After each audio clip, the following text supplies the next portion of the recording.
দেখছেন বার্তা এক নজর। শ্যামাপ্রসাদ মুখার্জির বলিদান দিবস উপলক্ষে চুঁচুড়া বিধানসভা 1 ও 2 নম্বর সভাপতি দেবমাল্য নিয়োগী ও তপন সরকারের উদ্যোগে চুঁচুড়া পিপুলপাতি মোড়ে এক রক্তদান শিবিরের আয়োজন করা হয়েছিল। এই শিবিরে উপস্থিত ছিলেন বিজেপি প্রাক্তন রাজ্য সভাপতি রাহুল সিনহা, রাজ্য সম্পাদক দীপাঞ্জন গুহ, হুগলি জেলা সভাপতি গৌতম চ্যাটার্জি, জেলা বিজেপির সাধারণ সম্পাদক সুরেশ সাউ, স্বপন পাল সহ অন্যান্য নেতৃত্বরা। এদিন এই রক্তদান শিবিরে পুরুষ মহিলা মিলিয়ে 58 জন রক্তদাতা রক্তদান করেন। সবশেষে সাংবাদিকদের মুখোমুখি হয়ে বিজেপি নেতা রাহুল সিনহা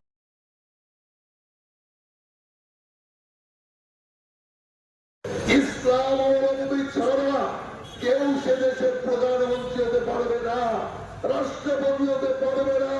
কিন্তু ভারতবর্ষে রাষ্ট্রপতি তো ছিলেনই জাকির হোসেন। ভারতবর্ষের রাষ্ট্রপতিতে মুসলমানের আগে হয়েছে, শিখ হয়েছে। তার কারণে একটা ধর্মনিরপেক্ষ দেশ। আর সেই দেশে আমরা কি দেখলাম? জওহরলাল নেহরু তার নিজ স্বার্থ চরিতার্থ করবার জন্য কাশ্মীর তাদের 370 ধারা আর 35-এর আইন লাগিয়ে কাশ্মীরকে একটা আলাদা রাষ্ট্রের মর্যাদা দিয়ে দিয়েছিল।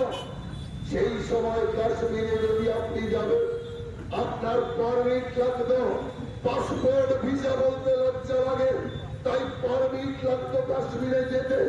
কাশ্মীরে আপনি গিয়ে ব্যবসা করতে পারবেন না, কাশ্মীরে গিয়ে আপনি ছবি কিনতে পারবেন না।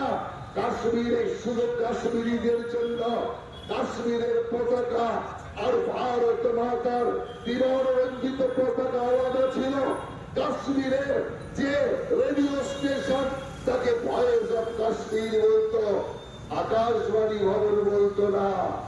এখানকার ভারতবর্ষের পার্লামেন্টের কোন আইন কাশ্মীরে লাগু হতো না। ভারত সরকারের কোন আদেশ কাশ্মীরে লাগু হতো না। ইলেকশন কমিশন তার কোন আদেশ কাশ্মীরে লাগু হতো না। আর সঙ্গে সঙ্গে সুপ্রিম কোর্ট, ভারতবর্ষের সবচেয়ে বড় আইনসভা ন্যায়ালয়, তার আদেশ পর্যন্ত কাশ্মীরে লাগু হতো না। অর্থাৎ ভারতের মধ্যে কাশ্মীর একটি অঙ্গরাজ্য থেকেও ভারতের মধ্যে একটা রাষ্ট্রের মর্যাদা পেত। ভারতের প্রধানমন্ত্রী কাশ্মীরেরও প্রধানমন্ত্রী, একটা রাজ্যের মুখ্যমন্ত্রীকে প্রধানমন্ত্রী বলা হতো, উজিরে আজম। কাশ্মীরের মুখ্যমন্ত্রীকে উজিরে আজম বলা হতো, তার মানে কাশ্মীরের প্রধানমন্ত্রী।